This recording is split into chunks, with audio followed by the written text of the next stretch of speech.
I think it's time to expose SubiSpeed. We've seen tons and tons of feedback and terrible comments and basically a lot of hate and just a lot of negativity towards SubiSpeed. And in this video, I'm gonna tell you guys the truth about SubiSpeed, the truth about the company, and I'm gonna expose them. If you're new to the channel, this is my 2016 ProTune WRX. I make content about Subarus, WRXs, generally Subaru content and car content when I can, when it's not about my WRX or Subaru. And if you wanna see more about that and follow the journey, don't be afraid to subscribe. I'm not gonna bore you guys with my typical intro because we're gonna get straight into it and we're gonna talk about the truth about SubiSpeed and all the dirty secrets and everything you need to know. So here's the deal. For the past 5-6 years, it's been a significant amount of time, basically since I knew SubiSpeed was on the map and I was getting into Subarus, I've seen constant negativity towards SubiSpeed, and it's just been shipping time, order issues, problem with gear.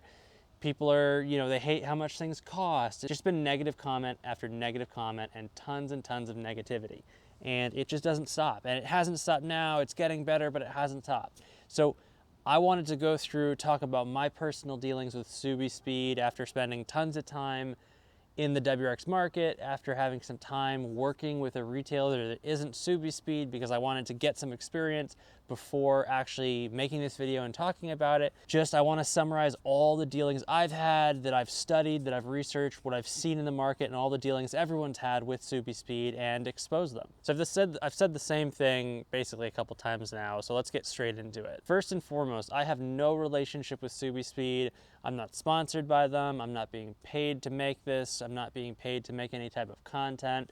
I'm just the innocent bystander trying to provide a very unbiased, unscripted opinion about one of the largest Subaru aftermarket part providers, retailers, manufacturers as well, in this space, and pretty much the primary person that sells parts for our cars and our platform. My guess is that if you are still watching the video at this point, you're either looking for some juicy information, which I'll probably give you about SubiSpeed.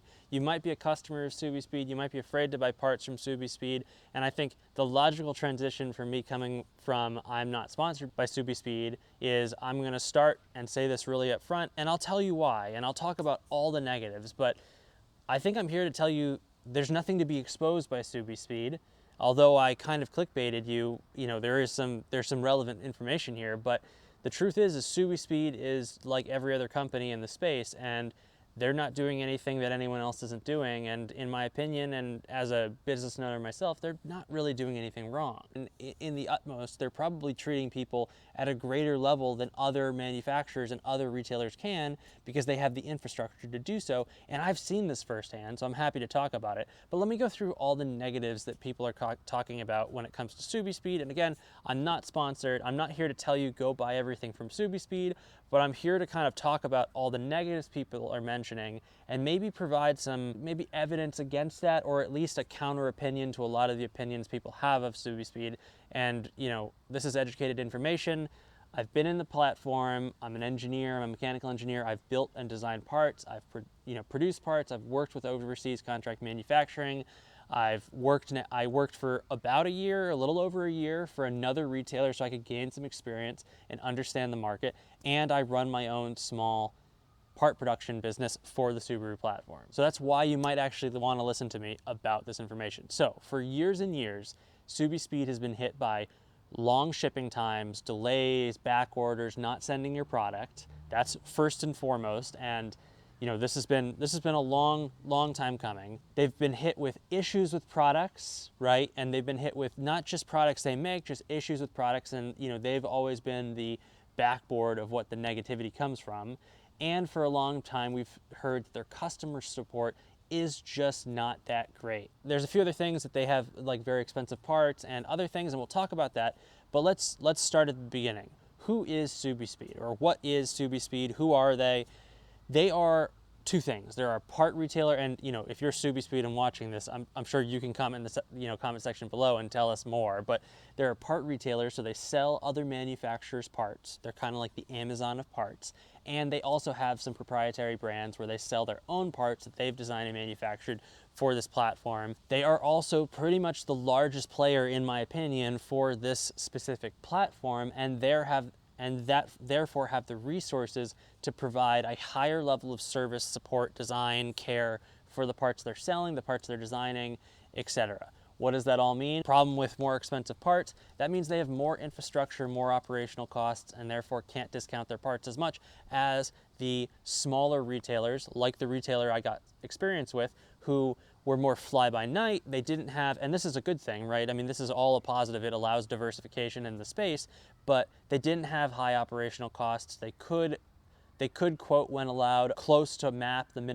minimum advertised price, and they could cut basically big deals to acquire customers with the approval of the manufacturer, which a company like SubiSpeed probably can't do because they need to cover larger operational costs. So what are you getting by paying for larger operational costs? You're paying for better support. Now, support has always been a contentious thing with SubiSpeed, and they're a big company. They make lots of sales. They have a support team. They will get back to you. They are not going to respond as fast as Amazon, and they're not going to respond as fast as the very small business that's skimming very little money, but is somebody on their phone working with Facebook. So they're not Amazon, and they're not the super small retailer that's not doing a lot of business, that doesn't have a lot of control, which means that super small retailer, they may respond to you faster, but they don't have the power to relay information from the manufacturer to you as fast because they're just not as high a priority of a ticket. So unknowingly there, I think I just responded to a couple of the complaints that are existing, which is high prices and customer service.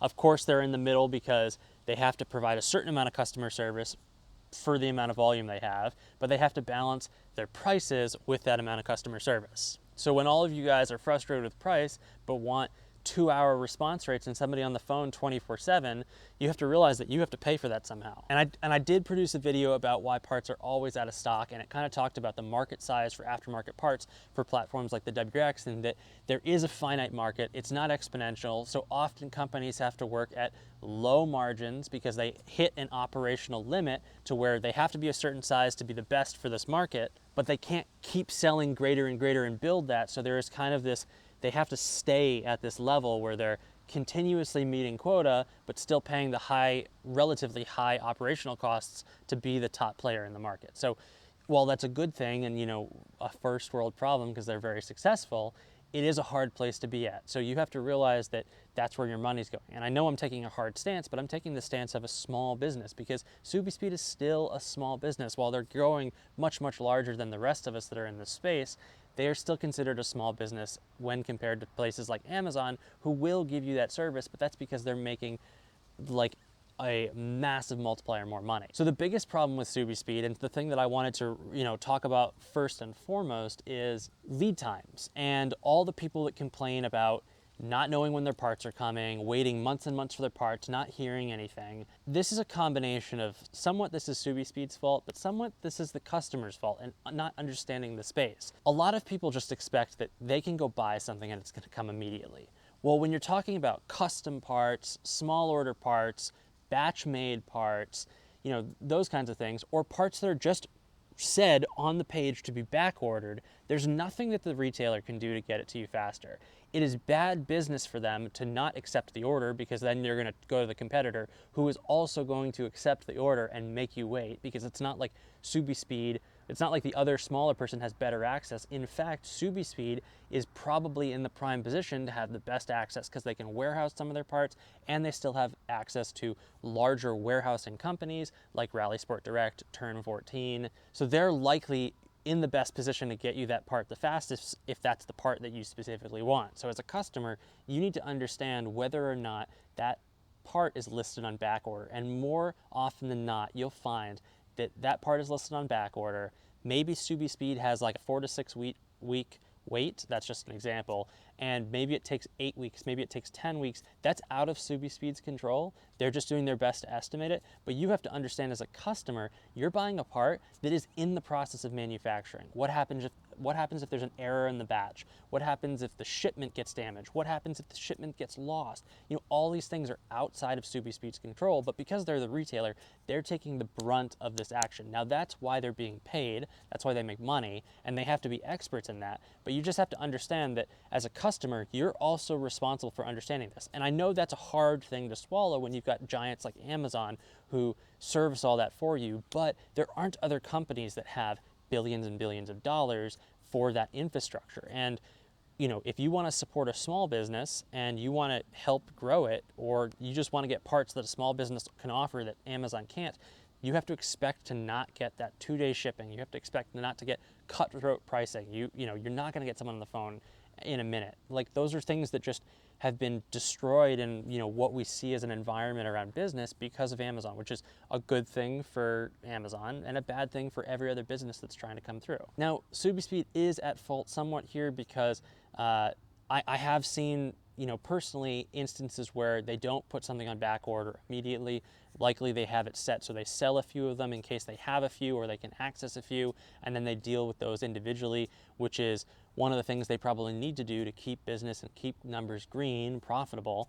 And that's what basically everyone else does. So they're not alone. They just get the most volume of sales. So this is, you know, everyone's seeing this. So they are somewhat at fault here, and this is a combination, but just understand that, you know, they are a retailer. They are not manufacturing everything they sell. They are manufacturing some things, and they can't control these wait times. And you'll see these wait times regardless of who you go with, because this is like a centralized system of supply.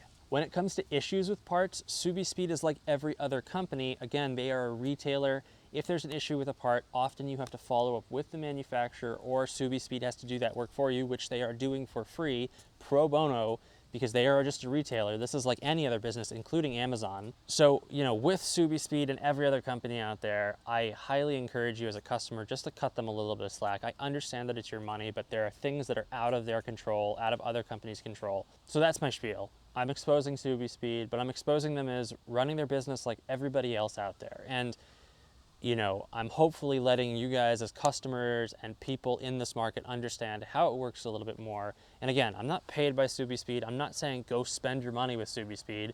You know, find somebody that's going to do right by you. That might be SubiSpeed, that might be Graveyard Performance, that might be another company that is, you know, giving you the experience that you want. But just understand they're all going to be very similar. They're all playing by the same rules. They're set by manufacturers. They're set by the supply chain. They're out of everyone's control, and one person isn't going to be able to get something faster than the other. Often that's the case. Sometimes the bigger guys can, but for the smaller guys that are selling you better prices, that are kind of the very small retailers that are like, I can get it to you in this amount of time, I promise you they can't. They're telling you that to get your money, and once you've spent the money with them, they're then going to tell you when they say it's going to be there in 2 weeks, oh, we need another 4 weeks, it's slowed down. That's just how it works. It's a cutthroat sales environment. People are trying to make a living. They're trying to get into the space, but they don't want to join places like SubiSpeed because they want to make a little bit more money. But selling parts as a retailer isn't a big business. There's not a lot of money to be made, so it's hard to run these spaces. And that's why you have this huge environment, this very popular thing of being a retailer of Subaru parts, and we've seen them come and go. They've failed. They've ripped off a lot of people. A lot of them have failed with a lot of people's money and a lot of people's orders in place. That's what life is. So again, you know, if you're SubiSpeed and you're watching this, because sometimes you guys do watch this, let people know, you know, look in the comment section and see, you know, what people are giving you for feedback. But, you know, I'm here to tell you guys that SubiSpeed is not this monster we all think they are. Again, I'm not saying go support SubiSpeed. I'm just saying they aren't what everyone says they are, because that's the most common thing people say when I talk to Subarus and I'm like, they're like, where do you get your parts? Everyone hates on SubiSpeed. And I'm like, why is that where you're starting? Because I've had positive experiences with them. I've only used them a couple times, but altogether it's been pretty much a positive experience. Thanks for watching, guys. Hope you enjoyed it. I encourage you, look at all the different companies out there that sell parts and, you know, figure out who's right for you.